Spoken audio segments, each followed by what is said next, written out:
Duck, Duck, Goose. Intended for theatrical release, but this ended up being quietly dumped on Netflix after its distributor went bankrupt. So, I guess this Blu-ray is probably the only way it's ever been seen in 3D. As you might expect from a movie about birds, most of the movie takes place in the outdoors. And it's beautiful, with an opening of flying through the air and swooping down across golden ponds that reflect back. And not just for a moment or two. These flying moments go on and on, like being in a 3D flying simulator game. I would have loved to have seen this on a massive theatrical screen. Establishing shots are also set wide in a very pleasant hyper stereo, which is always nice to see. But once we do settle into the ground where most of the movie takes place, you will find fantastic stereo detail in the smallest of things, in the grass and in the trees.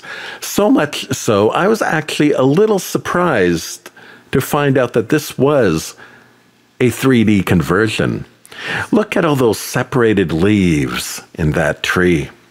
And in grass shots, you'll notice the individual blades and wisps all occupying their own space. And again, this isn't just a quick snapshot of a moment. This movie lives and breathes in the grass and the woods, and it really feels like it is living and breathing there.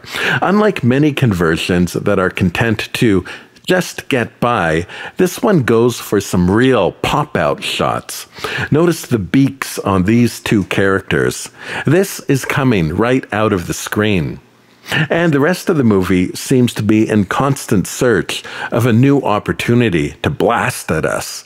And blast they do, giving us many delightful moments of kicking up debris and leaves, which, well, to be honest, the movie often needed those moments, as the walk through the forest does grow a bit old after a while, and by the midpoint it was starting to feel a bit same, but just when I thought there was nothing new to see, we get this time in this cave, and what a cool moment.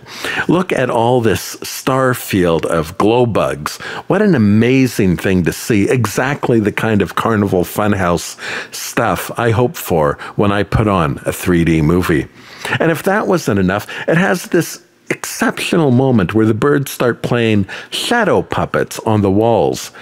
And there's something striking about seeing the interplay of the flat performance within this vivid stage. It's almost an analogy of how we ignore the living world behind us and spend much of our lives fascinated by lifeless phones. Something I'm discovering in 3D is how Chinese conversions tend to be meticulous and spectacular. Apparently, China loves 3D and, as a country, view it as the premium format to see a film. But they really only show up if it's a Chinese film. The profit margin for Chinese movies is so thin that they often won't invest in the conversion unless they think it has a chance to draw around the world. Perhaps cartoons about ducks are universal. Story-wise, well, it's a kids' movie. It's smarter than most kids' fare. I suppose it's a tale of reluctant fatherhood. It has a cuteness to the wide-eyed naivete of the baby ducks, and it actually hops and skips down the yellow brick road to a surprisingly dark place. It does not become a dark movie, mind you, but it's one of those stories that if you think about it for even a little bit, you realize you're watching the one happy story out of thousands of others that will end in horror. This movie doesn't shy away from what it means to be an animal and what animals do to each other, and that gave the story strength. Assuming the role of protectorate wasn't a costume party, there were bottomless consequences of leaving that post vacant. Saying perhaps it is better to be important than feel important.